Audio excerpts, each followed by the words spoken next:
안녕하십니까. 거꾸로 투자는 쇼킹 부동산입니다. 오늘은 부동산 폭락을 기다린다면 반드시 봐야 되는 영상입니다. 현재 시장 판단에 정말 큰 도움이 되실 겁니다. 영상 주제는 전셋값의 비밀입니다. 끝까지 시청을 추천드립니다. 영상 전에 구독, 좋아요, 알람 설정은 필수입니다. 자, 고금리 태풍이 전세 시장을 강타한 작년 12월부터 올해 2월 임대인들의 곡소리가 널리 퍼집니다. 그때 나왔던 기사 몇 가지 볼게요. 세입자 모시기 전쟁, 월세, 집주인이 세입자한테 매달 50만원 드릴게요. 전세값 폭락 진풍경.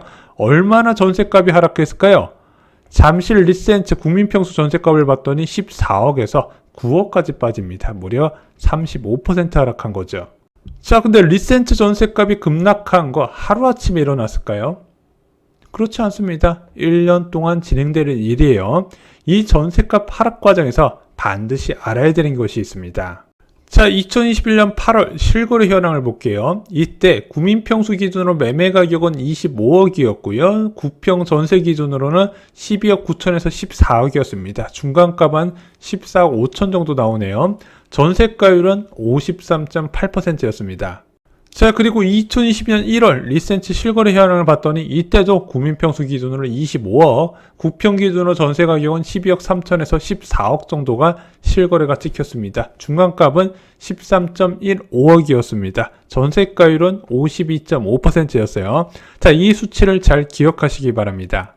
그로부터 4개월 뒤 2022년 5월 리센츠 실거래 현황을 봤더니 25억 하던 매매 가격이 22억 5천으로 한 10% 정도 하락 조정됩니다. 자, 근데 그때 전세값은 어떻게 됐을까요?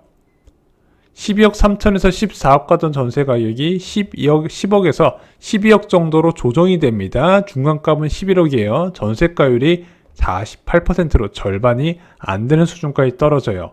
자, 그리고 나서 9개월 뒤에 리센츠 실거래 현황을 봤더니 큰 차이는 없었어요. 국민평수 기준으로 22억에서 22억 5천 정도 중층 거래가 다수가 이루어졌고요. 구평 전세 가격은 11억에서 13억, 중간값 11억이 변화가 없었습니다. 자, 매매 가격 대비 전세 가격이 많이 떨어졌었는데 약간 전세 가격이 올라가면서 전세가율 53% 수준을 회복하게 돼요. 2022년 10월 리센츠 실거래 현황 보겠습니다. 이때부터 중요해져요. 자, 2022년 9월에 22억에서 22억 5천 하던 아파트는 19억 8천까지 떨어지고요. 전세 가격은요, 11억에서 13억 사이였는데 9억에서 10억 원으로 무려 1.5억 원 정도 하락하게 됩니다. 이때 전세가율이 47.9%가 돼요. 자, 그리고 최근 상황 볼까요? 자, 19억 8천까지 갔던 리센츠는요, 올해 10월 달에 25억에서 25억 9천까지 회복을 해요. 거의 전고점의 95%까지 회복을 했죠. 자, 2022년 12월에 9억에서 10억까지 갔던 전세 가격은 11억 8천에서 13억 5천까지 거래가 됩니다. 중간값은 12억 6천. 올해 10월 10개월 만에 얼마나 올랐다? 3.1억 원 올랐습니다. 전세가율은 딱 50%에 맞춰져요. 자, 그런데 11월 되면서 좀 한 달 만에 좀 변화가 나타나요. 먼저 전세 가격이 12억 6천까지 갔던 것이 11억 7천으로 1억 가까이 하락하게 됩니다. 자, 전세 가격만 하락했을까요? 지금 최근 엘스나 리센츠 구평 매매 23억 전으로 급매 소진 소식이 연이어서 나오고 있습니다. 시세가 25억에서 23억 전으로 좀 많이 낮아졌어요. 자, 이렇게 계산해 봤더니 전세가율이 50.8%가 되는 겁니다. 자, 그럼 리센츠 아파트 실거래 내역을 보면서 확인이 가능한 게 있습니다. 무엇일까요? 매매와 전세는 거의 한 몸처럼 움직인다고, 전세 하락 없이 매매 하락도 기대하기 힘든 구조라는 거죠. 자, 그래서 부동산 폭락은 전세값 폭락이랑 같이 온다, 이것을 좀 생각하시는 게 좋을 것 같아요. 제가 알기로도 2017년 이후에 집값 하락했을 때는 매매 가격과 전세 가격이 같이 하락했지, 전세 가격 올라가는데 매매 가격만 하락하는 경우는 없었다는 겁니다. 그래서 정말 부동산 폭락을 원한다면요, 저는 전세값 하락 소식을 먼저 기다려야 된다고 생각합니다. 근데 지금 전세값 좀 떨어지지 않았나요? 이것이 지난 1년 전에 전세값 폭락했던 것처럼 그것의 시장인지 어떻게 알아? 이렇게 반문하실 수도 있는 거죠. 자, 현재 전세값이 왜 빠지는지 한번 봐야겠습니다. 일단 전세 매물이 늘어나고 있죠. 1년 내내 줄어들고 있다가 다시 늘어나는 추세를 보이고 있습니다. 그런데 왜 늘어나는지 봐야 돼요. 두 가지 영향이 있습니다. 첫 번째는 전세 대출 금리가 상승을 했어요. 이 전세 대출 금리는 전세 수요를 나타낸다 말씀드렸죠. 3% 후반에서 4.5%까지 단기간에 정말 많이 올랐습니다. 한 두 달 사이에. 그리고 입주 물량 영향이 있어요. DH퍼스트 아이파크 잠실 지역 같은 경우는 여기 입주에 영향을 받고 있습니다. 물량이 너무 많아요. 6,702세대나 됩니다. 이러다 보니까 인근 지역에서 전세값 하락이 좀 뚜렷하게 나타나는 편이에요. 이 두 가지 전세값 하락 요인은요, 절대 영원할 수가 없습니다. 자, 최근에 경기도 지역이나 서울 지역의 신축 매머드급 단지에 입주가 잇따르고 있습니다. 그런데 그 입주 이슈는요, 한정되어 있어요. 대표적으로 DH퍼스트 아이파크 입주 지정 시기를 보겠습니다. 2023년 11월 30일부터 2024년 2월 28일 약 3개월 정도 잡히고요. 일반적으로 이 입주 지정 기간 시간 끝나고 한 달 뒤에도 좀 물량이 많이 나오는 것으로 알려져 있습니다. 그럼 얘는요, 4개월짜리 한정된 이슈예요. 이 4개월 동안 주변 지역의 전세 공급을 많이 늘리는 효과가 있다는 거지, 그 이후에는 이슈가 없어져요. 근데 여러분들도 아시겠지만 2024년에 입주 물량이 굉장히 적은 것을 알고 계실 겁니다. 제가 알기로는 통계 작성 이후에 가장 적은 수치예요. 그렇게 적은 물량에 따른 전세값 변화가 내년에 나타날 가능성이 있습니다. 단순하게 현재 입주 물량이 많기 때문에 내년에도 전세값이 떨어질 것이다, 이렇게 보실 이슈는 절대 아니라는 거예요. 자, 또한 지금 매매와 전세 시장을 동시에 억제고 있는 금리 상승, 9월부터 10월 말까지 많이 올랐잖아요. 자, 근데 이 금리라는 거는 계속 고정된 게 아니에요.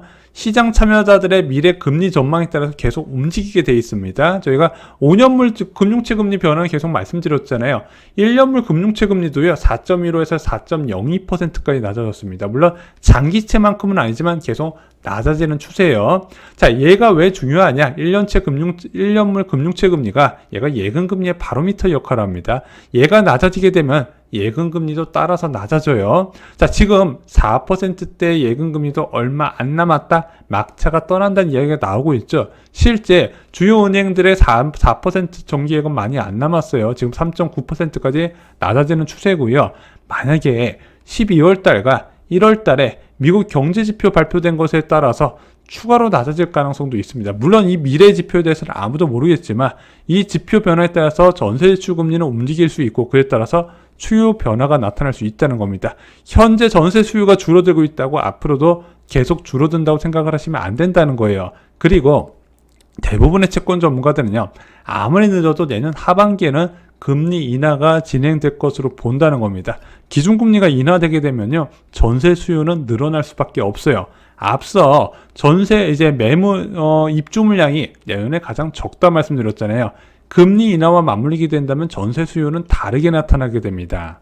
자, 제가 오늘 여러분께 드리고 싶은 이야기는요, 부동산 폭락은 그냥 오지 않는다는 겁니다. 부동산 폭락이 올 때는 반드시 전세값 하락도 같이 나타난다는 거예요. 그러면은 현재 집값이 얼마나 떨어질까요? 전세 가격이 얼마나 떨어질까를 예상하면서 보시면 쉽다는 겁니다. 근데 지금 전세 가격이 조정받는 원인은 저희가 뚜렷하게 말씀드렸고, 이것이 앞으로 지속되면서 전세값 올해 초 같은 대폭락이 일어날 것이다, 그럴 가능성은 많지 않다는 것을 말씀드렸어요. 그리고 이번 겨울이 지나면 전세 가격은 하락보다는 상승 쪽을 가리킬 확률이 크고, 매매 가격도 그에 따라서 움직인다는 겁니다. 자, 지금 여러분들이 유튜브에서 언론 뉴스만 보시잖아요. 엄청 공포스러운 기사들이 많이 있습니다. MBC 볼까요? 강남 술렁의 잠실 노도강도 흔들 집값 30% 폭락 전망까지. YTN 뉴스 볼까요?